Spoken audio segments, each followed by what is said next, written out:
Welcome back, Mr. Goodberry. The First Star Logistics studio is fully equipped and ready to record.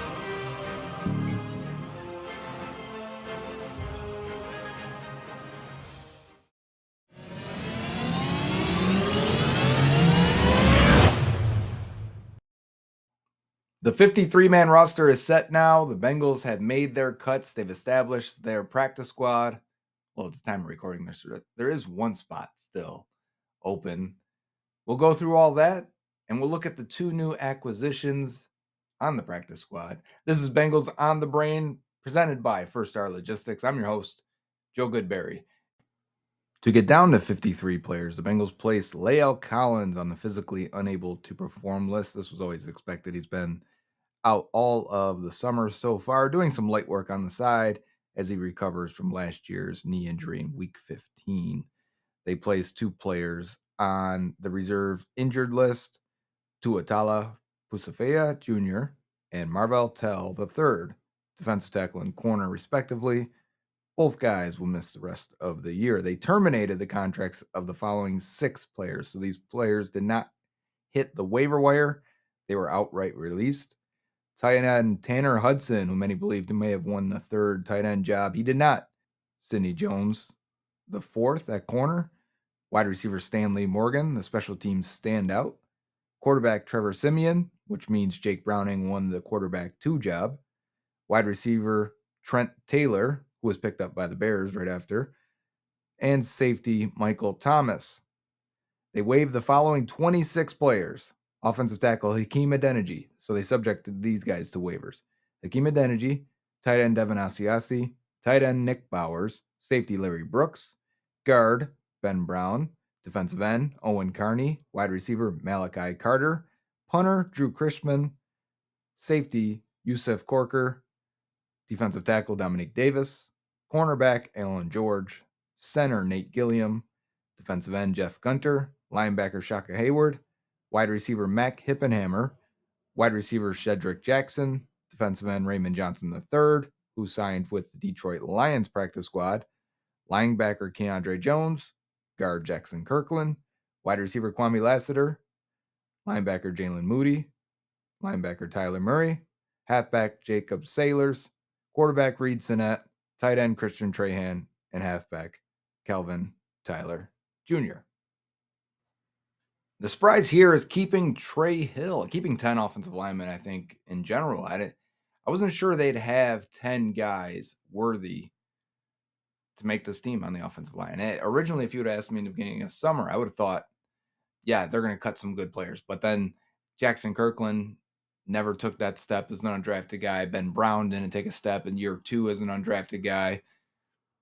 Ended up being a situation where I felt like you could look at the waiver wire and make some claims. The Bengals didn't get any players that they claimed. I actually don't know if they claimed anyone. We never got a word or report on that. But that means Trey Hill may be the only guy still backing up center. We'll have to see how that active-inactive list goes. And then Cody Ford as well on the offensive line made it. The other surprises were Tanner Hudson being released and keeping Mitch Wilcox as the third tight end. They must really like Wilcox. They held a roster spot for him all year until he was healthy. Signed him, played him just 15 snaps or so that last preseason game, and he is now the third tight end as he was last year. And then from there, I think the defense was pretty standard. Raymond Johnson being the only guy that could have made the case. Even on the show I had here on Monday, we had Raymond Johnson on the roster till the very end. And we said, you know what? I don't think we're going to activate him on Sunday. Might as well keep Jay Tufele for the games we need him, where we need an extra defensive tackle. And we still like his upside in the long term. So I see why the Bengals went that route, and I see why Raymond Johnson chose another team after that. After having such a great preseason, then this team has drafted and invested in the defensive end position with extensions for Hendrickson. He and Hubbard are signed for the long term, and then drafting in the first round Miles Murphy. You've spent picks on Cam Sample. You've spent picks on Joseph Osai. Not much room for Raymond Johnson to go upwards. And then the other surprise was Stanley Morgan Jr. not making the team. The Bengals are pretty heavy at wide receiver as it is. I expect to see him elevated for special teams duties. He and Michael Thomas, because you can elevate 2 guys if necessary to get to 48-man active roster. You can do that 3 times throughout the year. So those all make sense. Joseph Osai did not go immediately on IR. The word is that he could miss 2 games, if not a little bit more. And IR would put a guy out for 4 weeks. So that makes sense as well. Now let's get to the practice squad where the Bengals added 15 of the 16 open spots. Those practice squad spots went to 2 outside players, and quarterback Will Grier, formerly of West Virginia, had a stint with the Dallas Cowboys this summer and looked pretty good in that final game. We'll watch the tape on him. And also halfback Demetric Felton from the Cleveland Browns, who was kind of a running back / gadget offensive weapon and return man. So it'll be interesting to see how that goes. The other 14 players on the practice squad are people we know: Dominique Davis, Alan George, Nate Gilliam, Jeff Gunter, Shaka Hayward, Tanner Hudson, Shedrick Jackson, Sidney Jones, Jackson Kirkland, Kwame Lassiter, Stanley Morgan, Tyler Murray, and Michael Thomas. So they have 1 spot remaining on that practice squad. I think it could go to maybe another tight end. They're kind of shallow there. It could go to another running back. It could go to an offensive tackle. They're kind of shallow there as well. And then maybe you keep another linebacker, or it goes to a Drew Chrisman type of guy. So you can take some of the burden off of your rookie punter. So let's get to the tape first. I think we should jump in with Demetric Felton, see if there's anything there, and see what he provides to the team.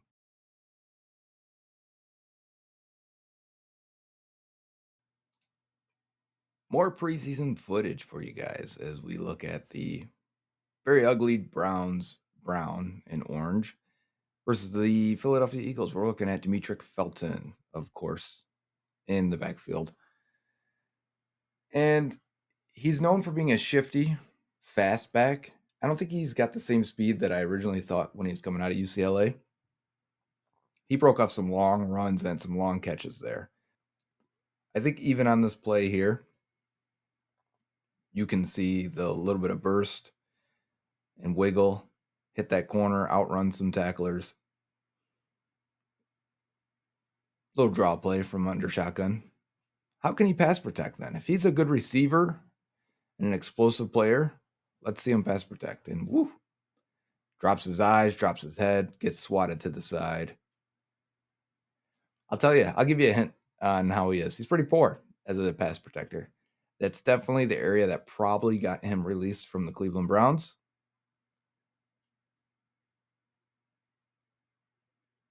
Kind of reminds me, it's just not the 25, kind of reminds me of Chris Evans, who the Bengals already have on the roster, can help as a return man. Felton has done that. He got replaced for fumbling.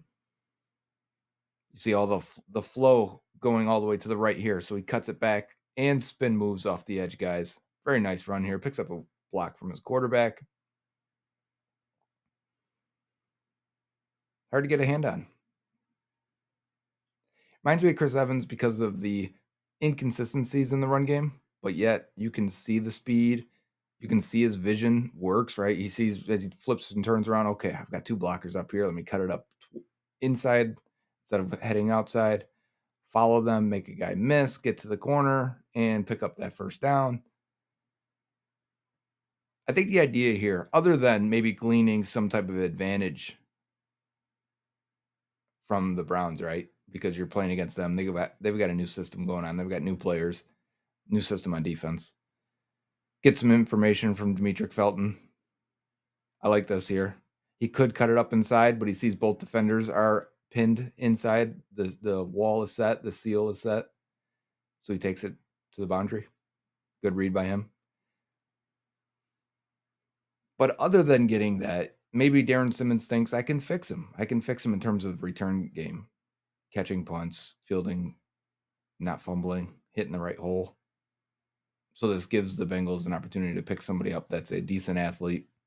Yeah, he may have some intel on the Cleveland Browns, but I did think running back would be an area they pick someone up. They just did not go to Sailors or Calvin Tyler in preseason much at all. Pretty much showed that they didn't believe those guys were NFL caliber.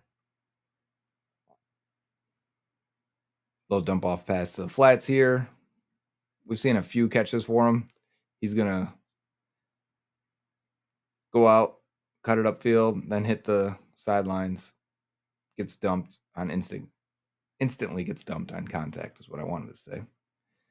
Okay, so we got more pass protection for Demetric Felton. He's going to go pick up the end, but then you see this blitz coming by the linebacker, and even he realizes late, oh, let me get over there and help out. I'm not sure he helped out either of those. Quarterback throws it away. Definitely feeling the pressure. More protection. Gets pretty much run through and run over there. He gets tied up. Luckily, did not trip 60. Got his foot back inside, but that's a pressure. I think that game showcases Demetric Felton. Doesn't really show his negatives, which has mostly been pass protection. So it did show that, and his ball security. Seems like a guy that you're going to throw on the practice squad. See if there's anything there. If he can help you in any way. If not, keep it moving, keep it churning. Not really a big deal. I did want to bring up two things I saw on Twitter today about the Bengals roster. First, they returned, of their 53-man roster, returned the most percentage of starters in the NFL, tied with the Buffalo Bills. So that's a good thing. Not just starters, all 53, to be clear. And they're the third youngest team in the NFL. The oldest player on the initial 53-man roster was Ted Karras, who's 30.4 years old. He's not even 30 and a half yet. So you're all feeling pretty old right now, I'm sure. And it's funny that they're bringing this many people back, and yet they're a young roster. It's good. It's a good sign overall. And I did look at the cap positional breakdown on Twitter. If you want to see that, follow me at Joe Goodberry. Bengals are spending 7th most on offense, 8th most on defense. That's pretty balanced. But one area where they're not spending a lot, we'll get to the Joe Burrow contract situation hopefully in the next couple episodes, as that is coming to a head by Tuesday. They added to the quarterback room. Maybe a guy that can win the backup quarterback job, come in now, learn the playbook, see what kind of impact he can make as a practice squad quarterback, which is very hard because you're not getting a lot of snaps, especially now that Joe Burrow has returned. We didn't even lead with that. We should have. Joe Burrow's back. Still, you need some snaps at quarterback, and you need a better backup quarterback play. Let's look at Will Grier and see how he performed with the Cowboys in preseason.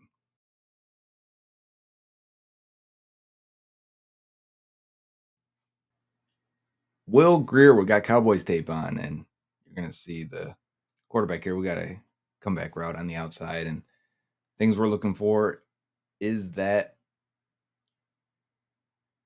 arm strength, the accuracy, the ability to move within the pocket. How many of these throws are transferable to the Bengals offense?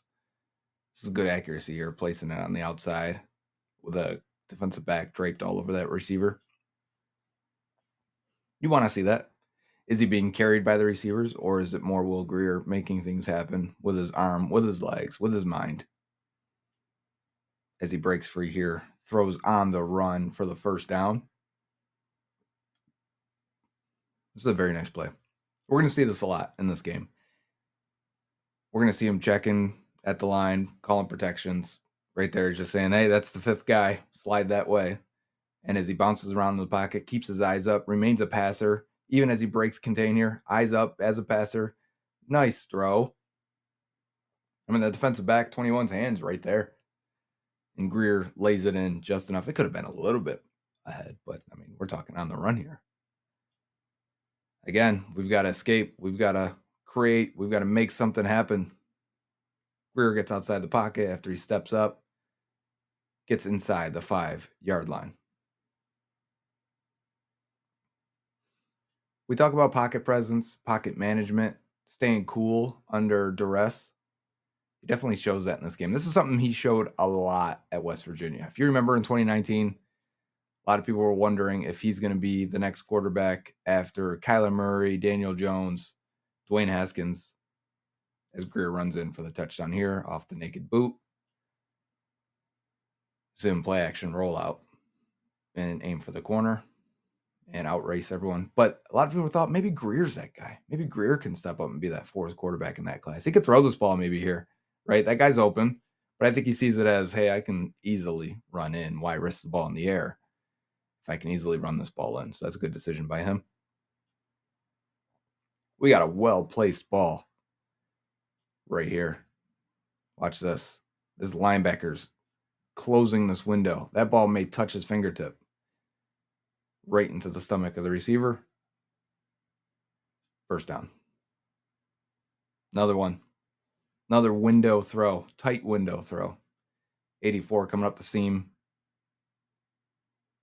Pointing out your mic as something small. We're not going to go over protections today. It's just he clearly had full control of what he was doing from a mental standpoint. Accuracy was on point in this game. We've got a deep corner route. I believe this is off play action. Single high safety. Attack the boundary. Oh, just lays it a little too much. I think he's got an extra hitch in his step right here. You'll see after the play fake. Maybe I can pause it for you. Looks like step up once here and throw it. I feel like he takes 2 steps. 1, 2. And then launches it. That's a pretty strong arm. That ball goes about 55 yards. If not, a little bit more. Especially, I'm not counting the angle of that. So probably in the air goes a little bit further than that. We got a back shoulder ball here. This is something the Bengals will run all the time. I actually don't know how far that actually misses because if you're throwing that Chaser Higgins, I feel like they would have better positioning. Watch how early he throws this on the stop route. The receiver stops, the corner drifts 3 yards, and the ball hits him in the chest. That's good timing and accuracy and repertoire with the receiver. Even though we just said he missed the back shoulder on 81, he hits this stop throw with good timing. See, look, as soon as he turns around, bang, hits him in the chest. Corner can't do anything about that. It's just good coverage. Here we go. Boot again. Look at that 21 right there. Look how wide he is. He's really covering that receiver. So Grier makes someone miss, gets out of bounds. What I like about this is we go right back to it. And we say, okay, if that guy's going to be so aggressive that he gets out wide, they must be telling them to get out there because he already scored on a naked boot before. So watch 26 come into the box here on the right side. Looks like he's going to cover the tight end and man maybe. So we get the play fake to the left, boot to the right. Watch 26 look for his target. Oh, man, I need to get back out there. But what they did is this guy on the inside just drifted and turned around. He didn't run to the right. He didn't go upfield. He just said, hey, if he's going to get that wide, this lane's going to be open right here. So quick, heady play by the quarterback, probably by the coordinator. I think Dak Prescott was actually calling plays here. And by the tight end. So we got to run for a first down, Will Grier. He's pointing out his protection. Slide that way. Center go that way. And they do. He sees nobody's open, climbs the pocket. He still looks, still wanted to be a passer. So this isn't like a fight or flight response. This is actually navigating the pocket and then making a play. Again, step up and step out. And now go be a creator. I actually think if I want to nitpick here, if I can. Whew, we had an out and up. Watch this receiver down below. It's on the backside, so like how critical can we be? But if Grier wants to set his feet here and like launch, this guy's wide open. He still picks up the first down. But, something to point out. Because he has a pretty, it's like a 90 out of 100 type game for him. Yeah, it's preseason, whatever, right? But it is a good performance. It's what got him the job after the Cowboys traded for Trey Lance and said, yeah, Will Grier's not going to make the team no matter what he does. And he went out there and just absolutely lit it up. 4 total touchdowns. We're going to get to a second touchdown pass. Neither were crazy throws. Look how quickly this ball's out. I mean, the pass rush can't even do a thing because he quickly recognizes the Raider defense is leaving Hunter Luepke wide open, number 43. Watch how quickly he goes, okay, yeah, you guys aren't even covering him. You give the guy room to run. That's mental processing. That's all that is. We got bootleg going left this time. This is a hard throw. Not easy. Not easy to roll to your left with a defender in your face to make a throw with a guy that's also moving and on the run. And it's an accurate throw. Nice flip of the wrist, torque of his midsection, flipping his hips, and then creating some power. Screen pass. What? That's lefty. He threw that ball lefty. He was fighting for a job, and he won one. Again, read man coverage, climb the pocket. If they're going to play man and leave you unchecked, climb that pocket and go for it. Joe Burrow does this all the time.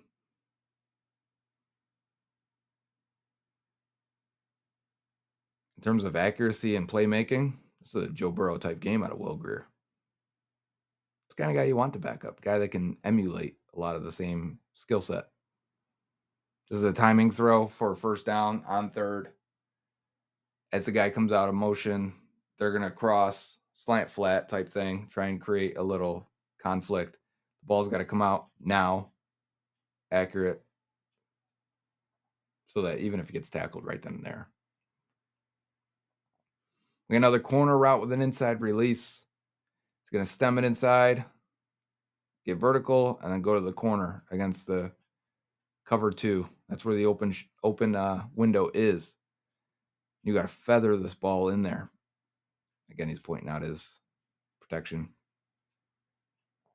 Play action. Perfect protection. Step up, lay it over the corner to the sideline. Beautiful throw. Let's run it back, actually, this time.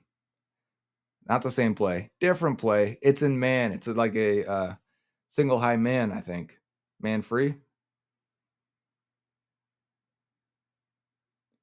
this is going to be our last throw of the clips. As Grier is looking there all the way. Lays it beautifully. This is about a 9.9 on the accuracy scale. Awesome game. Awesome throw. So that's a new QB3. He'll be on the practice squad. We got to see if the Bengals elevate him, if this is a short-term thing to replace or an upgrade for number 2 quarterback position, or do they just hold on to Will Grier, develop him, and see what you got next summer if he can win the number 2 job. Hopefully we never see those guys have to play, as Joe Burrow did get out there and practice lightly twice this week. Next week, though, let's see if he can start ramping it up. Let's see if we can get a contract done. This has been Bengals on the Brain. I'm Joe Goodberry. This show is presented by First Star Logistics. And speaking of, I'll be in the First Star Logistics suite. Week 3 for the Bengals-Rams. Primetime game. I think that's the White Tiger game and the Ring of Honor. I haven't missed the Ring of Honor game yet, so I'm excited for that one. I haven't missed the White Tiger game yet either. So home game at least. I didn't go to the Steelers one last year. Went to the Bengals-Dolphins White Tiger game. I'll be at this one against the Rams. The Rams look terrible. Not to get too far ahead. That should be exciting. Until next week, guys. Dave Lapham here, and every day I am grateful for my experience to have played professional football. As a player, I realize self-motivation, leadership, and appreciating your teammates are key. At First Star Logistics, you can use those same attributes to create the life you want for you and your family. Build your future by working hard like I did. You'll see results both on and off the field. Call First Star Logistics today and be part of our winning team. Opportunity knocking.